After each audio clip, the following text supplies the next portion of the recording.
बर्तन बड़ खबर पानीपाग को नहीं पुणी आसूची बड़ सूचना सृष्टि लघुचाप नेला भयंकर रूप आदि 12 तारिख जाए प्रबल अति प्रबल वर्षा सेपटे आगक पुणी आसूची आउ 2टी लघुचाप एपटे तलिया अंचल कच्चा घर प्रभावित सह पहाड़िया अंचल में भूस्खलन संभावना मत्स्यजीवी को समुद्र बारण और ओडिशा उपकूल को जीवाक मना एथर भाषिब सहर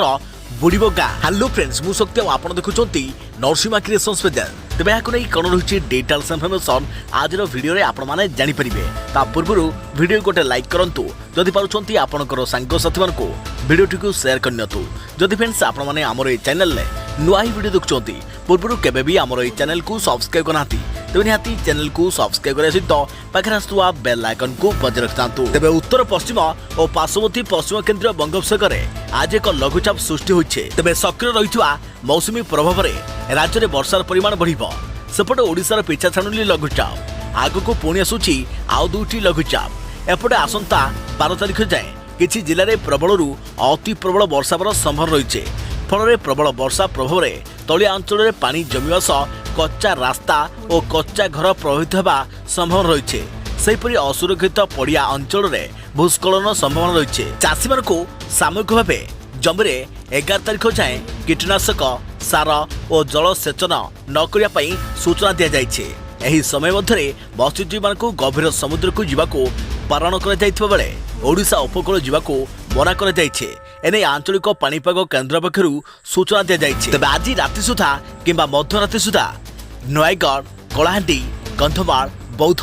नयगढ़ खोर्धा पुरी जगतसिंहपुर जिले में प्रबल वर्षा होबार संभावना रही एसबू जिले में 7 ରୁ 11 सेंटीमीटर पर्यंत वर्षा हो पारे से येलो वार्निंग जारी करिछि पानीपाग विभाग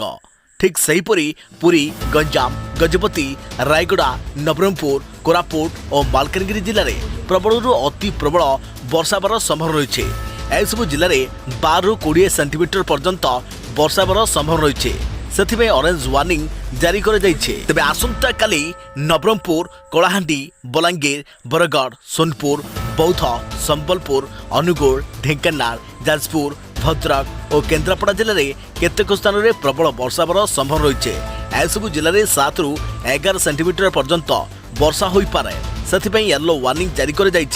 सेहीपरि मालकानगिरी कोरापुट रायगड़ा गजपति कंधमाल और नयगढ़ जिले में प्रबल अति प्रबल वर्षा हो पारे एसबू जिले में 12 ରୁ 20 सेंटीमीटर पर्यंत वर्षा होबार संभावना रही ठीक सेहीपरि गंजाम पुरी खोर्धा और जगतसिंहपुर जिले में केतेक स्थान में प्रबल अति प्रबल वर्षा होबार संभावना रही एसबू जिले में 20 सेंटीमीटर अधिक वर्षा हो पारे से ऑरेंज वार्निंग जारी कर आसंता 3 दिन प्रबल अति प्रबल वर्षा हो 10 तारिख 11 तारिख और 12 तारिख में झारसुगुड़ा सुंदरगढ़ देवगढ़ केन्दुझर मयूरभंज बालेश्वर भद्रक केन्द्रापड़ा जगतसिंहपुर पुरी खोर्धा नयगढ़ गंजाम गजपति रायगड़ा कोरापुट नवरंगपुर और मालकानगिरी जिले में केतेक स्थान में प्रबल